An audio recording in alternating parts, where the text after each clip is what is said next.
सितंबर और अक्टूबर में भारतीय स्काई में एक ऐसा टेस्ट होने जा रहा है जो सिर्फ एक बॉम्ब की टेस्टिंग नहीं बल्कि जो भारत है उसकी प्रिसीशन स्ट्राइक कैपेबिलिटी और डिफेंस में सेल्फ रिलायंस का एक इम्पॉर्टेंट टेस्ट है। डीआरडीओ और इंडियन एयरफोर्स जो है वो सुखोई 30 MK1 से indigenous PGB-500 precision guided bomb जो है उसके गैरेज और रिलीज ट्रायल्स करने जा रहे हैं। ये जो है 500 किलोग्राम क्लास का वेपन है और इसका ऑब्जेक्टिव है प्रिसीशन के साथ में हार्डन और स्ट्रेटेजिक टारगेट्स को इंगेज करना। सबसे इंपॉर्टेंट बात ये कि अब सवाल सिर्फ यहाँ पर वेपन बनाने का नहीं है। सवाल है क्या भारत इसे जो रिलायबली एक्यूरेटली और ऑपरेशनली जो है वो उस स्केल पर इसको डिप्लॉय कर सकता है।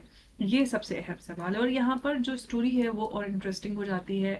गैरेज टेस्ट में देखा ये जाएगा कि सुखोई 30 MK1 पर वेपन का जो एरोडायनामिक बिहेवियर है वो कैसा है। रिलीज ट्रायल में सेफ सेपरेशन, ट्रेजेक्ट्री स्टेबिलिटी और गाइडेंस एक्यूरेसी को वैलिडेट किया जाएगा। मतलब मिसाइल या बॉम्ब की जो फोटो है वो दिखाना एक बात है, रियल कॉम्बैट जो कैपेबिलिटी है वो प्रूव करना दूसरी अलग एकदम से मुख्तलिफ बात जिसको कहते हैं। लेकिन सुखोई 30 MK1 जो है वो ऑलरेडी इंडियन एयरफोर्स का एक मेजर एस्ट्रा और हम इसकी बात करते हैं मल्टी रोल जो कॉम्बैट प्लेटफॉर्म्स हैं जैसे कि ब्रह्मोस है और एस्ट्रा, इस तरह के जैसे इंडिजिनस सिस्टम्स हैं उनके साथ इंटीग्रेट किया जा चुका है। और अगर PGB-500 जो है वो भी सक्सेसफुली इंटीग्रेट होता है तो अब सवाल ये है कि क्या भारत जो है वो अपने फाइटर फ्लीट को इम्पोर्टेड प्रिसीशन वेपन्स और जो डिपेंडेंस है उससे ग्रेजुअली फ्री कर रहा है। और सबसे बड़ा और स्ट्रेटेजिक सवाल ये है कि क्या फ्यूचर में इंडियन एयरफोर्स के पास सिर्फ पावरफुल फाइटर जेट्स होंगे या फिर उनके पास इंडिया में बने हुए यहाँ पर डिजाइन किए हुए कंप्लीट प्रिसीशन स्ट्राइक जो इकोसिस्टम है वो भी होगा। आज इसी डेवलपमेंट को समझेंगे। PGB-500 क्या बदल सकता है, सुखोई 30 MK1 के साथ इसका जो इंटीग्रेशन है वो कितना सिग्निफिकेंट है और सबसे इम्पोर्टेंट बात कि टेस्टिंग से इंडक्शन तक इंडिया को अभी और कितनी दूरी तय करनी है। तो शुरू करते हैं आज की इस चर्चा को। इस चर्चा में हमारे साथ एक बार फिर से मौजूद है उमेश जी। उमेश जी, स्वागत है आपका। जय हिंद, नमस्कार। जय सिया राम अंबर जी। जय श्री राम। उमेश जी, PGB-500 को 500 kg class precision guided weapon बताया जा रहा है, लेकिन क्या सिर्फ वॉरहेड वेट कैपेबिलिटी से मेजर किया जाएगा या फिर हम ये कहें कि जो actual game changer guidance, accuracy, reliability और इंटीग्रेशन और साथ ही जो रिपीटेबिलिटी है वो होगी, तो भारत वहां कितना और मेच्योर हो चुका है? देखिए अंबर जी, ऑपरेशन सिंदूर में भारत के जो रफाल है, जो रफाल फाइटर जेट्स है, उन्होंने पाकिस्तान में जाके कहर मचा दिया था। और रफाल के साथ जो मिसाइल्स आती है, हैमर है, स्कैल्प है, मीटियोर मिसाइल्स है, इन्होंने इफेक्टिवली वहां पर जाकर दुश्मन के जो हाइडआउट्स है उसको कंप्लीटली तहस नहस कर दिया। अब सबसे बड़ी बात है कि भारत ने अभी डिसाइड किया है कि सुखोई 30 MKI जो फाइटर एयरक्राफ्ट है, उनके अंदर भारत के अंदर डेवलप किया गया 500 किलो का प्रेसिशन गाइडेड बॉम्ब्स है, उसकी टेस्टिंग की जाएगी। और सबसे बड़ी बात है कि इसमें कंप्लीट इसकी जो आर्किटेक्चर है उसको भी एनालाइज किया जाएगा कि उसको उड़ाते वक्त उसके थर्मोडायनामिक्स, इसके रिलीज और उसके इम्पैक्ट कैसा होगा। वो बहुत सीरीज ऑफ ट्रायल्स होने वाला है। और अंबर जी, सबसे बड़ी बात है कि भारत के पास कम से कम 30 स्क्वाड्रंस जो है हमारे पास फाइटर एयरक्राफ्ट है। और फ्रांस के जो रफाल है वो सिर्फ 2 स्क्वाड्रन है, जबकि हमारे पास 18 से 19 स्क्वाड्रन के सुकोई फाइटर जेट्स हैं। जिसके कारण आप देखेंगे कि पहले ये जो मारक क्षमता हमारे 36 जेट्स पे थी सुकोई रफाल की, अब ये एक्सपैंड हो जाएगी सुकोई 30 MK1 फैमिली के लिए भी। तो ये जो सुकोई है ये मल्टी रोल कॉम्बैट एयरक्राफ्ट है। और इस मल्टी रोल कॉम्बैट एयरक्राफ्ट में ऑलरेडी भारत ने अपनी अस्त्र ब्रह्मोस रुद्रा मिसाइल को उन्होंने ऑलरेडी इंटीग्रेट कर दिया है। फ्रांस ने अभी तक हमें सिर्फ रफाल बेचा है और उसके वेपन सिस्टम जो डिलीवरी सिस्टम्स है उसके लिए उन्होंने हमको अभी तक उसका जो इंटरफेस है वो नहीं दिया है। जिसके कारण भारत में डेवलप कर होने वाली मिसाइल्स को हम रफाल के अंदर नहीं डाल सकते। अब इसके साथ आप देखेंगे कि हमारे जो फाइटर एयरक्राफ्ट्स है वो बहुत उनकी उसकी मारक क्षमता बढ़ जाएगी, डिलीवरी ऑप्शंस भारत के पास बढ़ जाएंगे। और सबसे बड़ी बात है कि बंकर में नेक्स्ट टाइम अगर मुनीर छुप के बैठा भी होगा, जैसे वो ऑपरेशन सिंदूर में छुप के बैठा था, तो भारत के पास वो फैसिलिटी भी हो जाएगी, कैपेबिलिटी भी हो जाएगी कि उस बंकर को भी हम डिस्ट्रॉय कर पाएंगे। और अंबर जी आप ये देखेंगे इससे पाकिस्तान के अंदर हडकंप मच चुका है, क्योंकि ये जो डिलीवरी सिस्टम्स है इसके जाने के बाद बहुत बड़ा कहर बढ़ पाएगा और उधर बचने का कोई उपाय नहीं है। ये इतना बड़ा बॉम्ब रहेगा जिसका इम्पैक्ट, जिसका डायमीटर जो इम्पैक्ट है वो बहुत बड़ा होने वाला है। लेकिन उमेश जी, सबसे अहम बात यहाँ पर एक आ जाती है कि भारत के पास जो है वो मल्टीपल फाइटर प्लेटफॉर्म्स हैं। सुखोई 30 MK1 को पीजेबी 500 के लिए प्लेटफॉर्म बनाने का जो स्ट्रेटेजिक एडवांटेज है वो क्या है? क्या इसका जो लार्ज पेलोड कैपेसिटी है इसे डीप जो स्ट्राइक मिशंस हैं उसके लिए पर्टिकुलरली सूटेबल बनाता है? देखिए जैसे मैंने बताया था कि सुखोई के हमारे पास 18 से 19 स्क्वाड्रन है, तो ये एक स्क्वाड्रन में कम से कम 18 जेट आ जाते हैं। तो आप ये देखिए कि भारत के डिलीवरी ऑप्शंस बढ़ जाते हैं। और आप ये देखिए कि इसका जो वर्जन है, इसकी जो टेस्टिंग होगी, इसके बाद तेजस के लिए भी इसको डिजाइन किया जाएगा। और सबसे बड़ी बात आप ये देखिए कि भारत के जो पहले जो कैपेसिटी 36 जेट्स पे थी, अब कम से कम हमारे पास 300 250 से 300 जेट है हमारे पास सुखोई के। और इसके ऊपर भी कंटिन्यूस अपग्रेडेशन हो रहे हैं, अब इसको भी सुपर सुखोई बनाया जा रहा है। और ये एक तरह से आप ये देखेंगे कि जब सुपर सुखोई में पीजीबी 500 जो प्रिसिशन गाइडेड बॉम्ब है, वो अगर उसको उसमें लेंस कर दिया गया तो दुश्मन के लिए बहुत बड़ा प्रॉब्लम होने वाला है। अंबर जी एक चीज नोट कर लीजिए, इससे पाकिस्तान के अंदर बहुत प्रॉब्लम्स पहले से ही चालू हो चुके हैं। और हमने ये देखा है कि कैसे अभी अगस्त 18 से अगस्त 28 के बीच में टर्की और चाइना से बहुत बड़े कार्गो प्लेन्स आए थे, उन्होंने पाकिस्तान के अंदर हैवी वेपनरी अनलोड की है। अंबर जी ये भी देख लीजिए कि भारत के अंदर पाकिस्तान जो है उसका जो इंटेलिजेंस नेटवर्क था भट्टी का, उसको भी हमने अभी उसको भी हमने पकड़ लिया है। कम से कम 14 स्टेट्स के अंदर 253 आतंकवादियों को हमने अभी पकड़ा है, जिससे पाकिस्तान की इंटेलिजेंस क्षमता को बहुत ज्यादा फर्क पड़ा है। अमर जी ये भी देखिए कि इससे एक तरह से नेक्स्ट टाइम पे भारत की मिसाइल्स जो हैं पाकिस्तान के अंदर जाने की भी जरूरत नहीं है, हम अपने एरिया में रह के पाकिस्तान के अंदर डीप स्ट्राइक कर पाएंगे। ये एक बहुत बड़ी सफलता हो जाएगी। और सिर्फ इसको नहीं कर रहे हैं, हमारे पास जो जैगवार जो मतलब 1980 में लिए हैं हमने, उसके लिए भी हमने अभी जो डेड बॉम्ब्स है उसके अंदर स्मार्ट नेविगेशनल फैसिलिटी लगा दी है, उसको भी हमने प्रिसिशन गाइडेड कर दिया है। और उसके अंदर भी हम जो सैटेलाइट के द्वारा जो हम जीपीएस सिस्टम्स है और एंटी जैमिंग टेक्निक्स है, सिस्टम्स है, उसको लगा रहे हैं। और जैगवार के अंदर भी जो बॉम्ब्स है अभी 120 किलोमीटर दूर अगर एनिमी दिख जाता है, उसको हवा से हवा में ही खत्म किया जा सकता है, जमीन के अलावा। ये फैसिलिटीज अब भारत जो है वो डेवलप कर चुका है। और ये एक बहुत बड़ा एक तरह से टेक्नोलॉजिकल ब्रेक थ्रू भी है। जी, लेकिन उमेश जी, हम अक्सर सक्सेसफुल टेस्ट को इंडक्शन के इक्विवेलेंट समझ लेते हैं। लेकिन क्या ये सिर्फ डेवलपमेंटल माइलस्टोन है या फिर जो पीजीबी 500 है उसको जेन्युइनली कॉम्बैट रेडी डिक्लेयर करने से पहले कौन-कौन से टेस्ट और जो क्लियरेंस है वो अभी और बाकी होंगे? अमन जी कोई भी वेपन सिस्टम्स इंडिया में टेस्टिंग होता है ना, उसकी एक्सटेंसिव टेस्टिंग होती है। मतलब एक समझ लीजिए 0.01% तक उसको टेस्ट किया जाता है, 99.99% तक वो सक्सेसफुल होता है। हमारे कोई भी वेपन सिस्टम को हम पोखरण में टेस्ट करते हैं, फिर लद्दाख की पहाड़ियों में टेस्ट करते हैं, डिफरेंट वेदर कंडीशंस में टेस्ट करते हैं, डिफरेंट एनवायरनमेंट में टेस्ट करते हैं। और मेरा मानना ये है कि ये जो टेस्टिंग होगी सितंबर और अक्टूबर में, इसकी टेस्टिंग होगी पोखरण के अंदर। जनरली पोखरण के अंदर ही ऐसी टेस्टिंग होती है।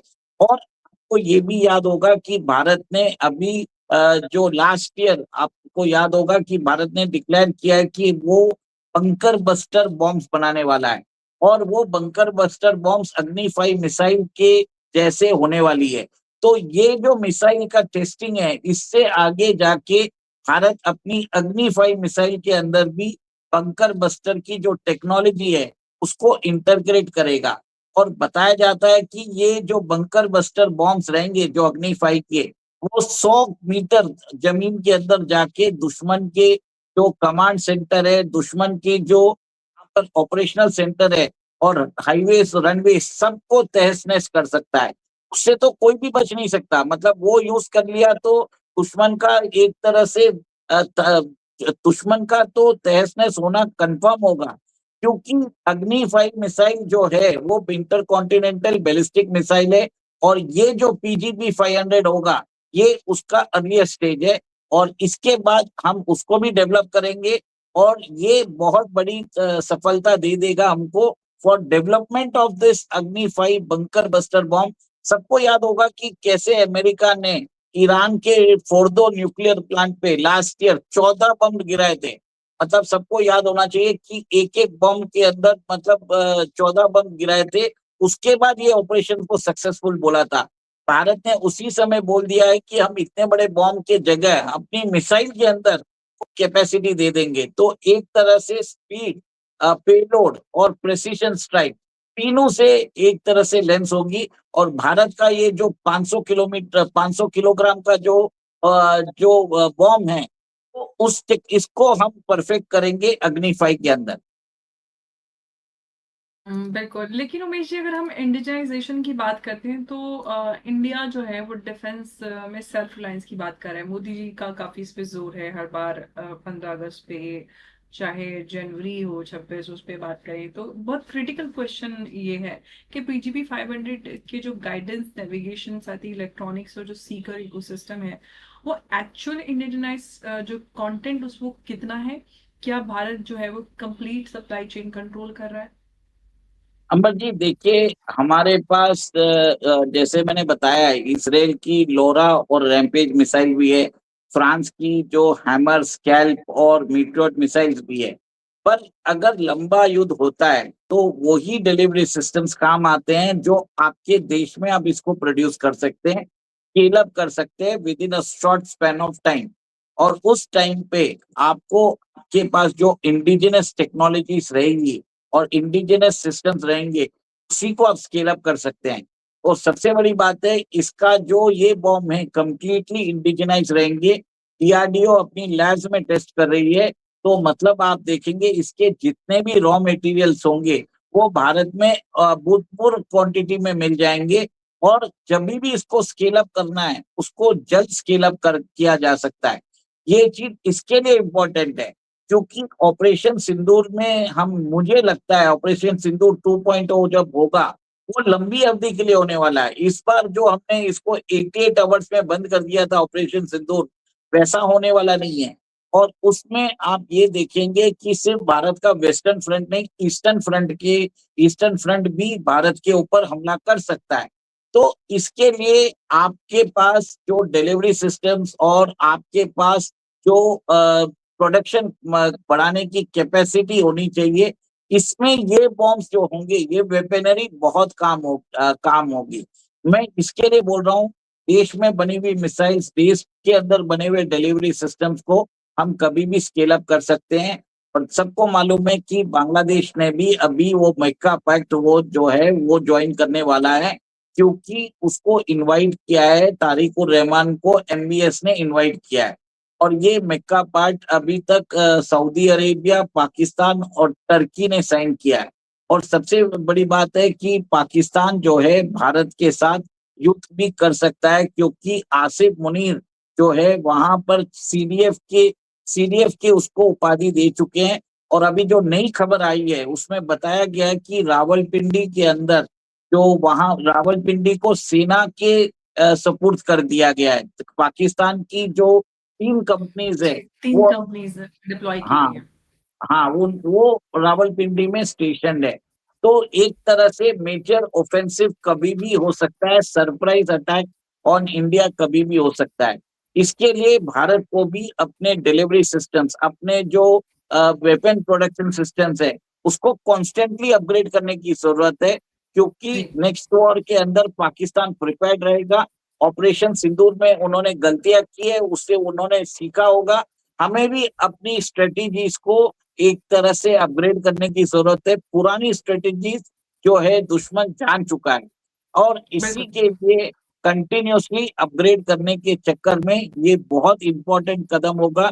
क्योंकि अगले वॉर में मुझे लगता है कि भारत को सिर्फ वहां पर आतंकवादी ठिकानों पर हमला नहीं करना चाहिए, रावलपिंडी और इस्लामाबाद पे भी करने की जरूरत है, जिससे ये पूरा जो टेरर फैक्ट्री जो पाकिस्तान चलाता है वो कंप्लीटली खत्म कर दे। क्योंकि सिर्फ जी, आप बालाकोट कर लो या भागलपुर पे आप हमला कर लो या नूर खान बेस पे कर लो, उससे फर्क पड़ने वाला नहीं है। असली हमला होना चाहिए रावलपिंडी के सीएचक्यू क्वार्टर्स में। उसी के द्वारा आप देखेंगे कि पाकिस्तान के अंदर दहशत फैलेगी। उधर के डिसीजन मेकर्स को, हमें उनको एलिमिनेट करने की जरूरत है।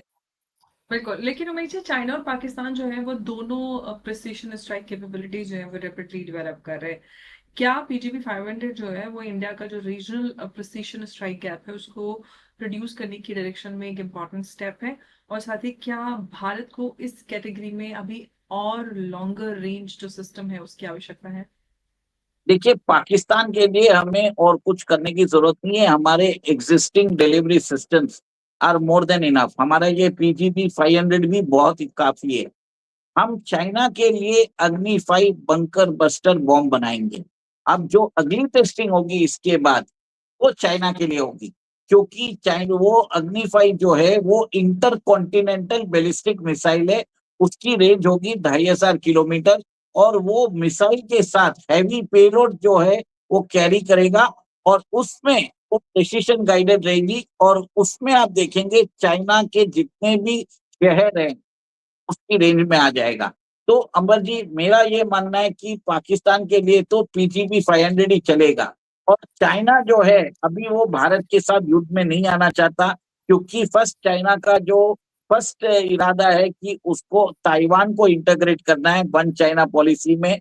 वो उसके लिए बहुत इंपॉर्टेंट है। और उसके बाद वो अरुणाचल प्रदेश और सिक्किम और और लद्दाख पे हमला कर सकता है।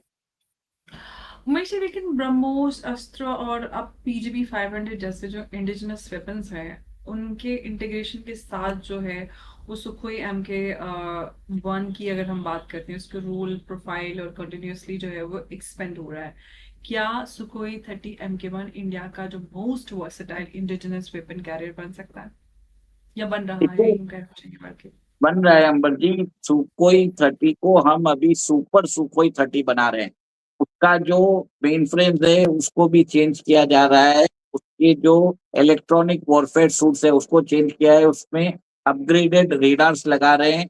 वेपन सिस्टम जो है उसको भी चेंज किया जा रहा है। और उसके अंदर जो मिसाइल्स है उसकी भी जो मारक क्षमता है उसको भी बढ़ाया जा रहा है। कंप्लीट मेकओवर हो रहा है। और ये जो सुकोई 30 होने वाला है, जब ये सुपर सुकोई बन जाएगा तो एक तरह से बहुत बड़ा versatile multi role combat aircraft हो जाएगा। और भारत ने सुकोई 30 को रिवर्स इंजीनियर कर दिया है। अब सुकोई 30 जो भारत के पास है वो completely has been modified according to the requirements of India. इससे भी आप देखिए कि बहुत सारे कंट्रीज ने ये जो चीज है ये बहुत सारी कंट्रीज कर नहीं पाती है, पर भारत ने कंप्लीटली इंडिजिनाइज कर दिया है सुकोई 30 को, मल्टी रोल कॉम्बैट एयरक्राफ्ट को। और भारत के पास मेरे ख्याल से 250 से 300 फाइटर जेट्स हैं सुकोई के। और ये बहुत इंपॉर्टेंट है। इससे आप ये देखेंगे कि हमारे सारे जेट्स जो हैं वो उसकी मारक क्षमता बढ़ जाएगी।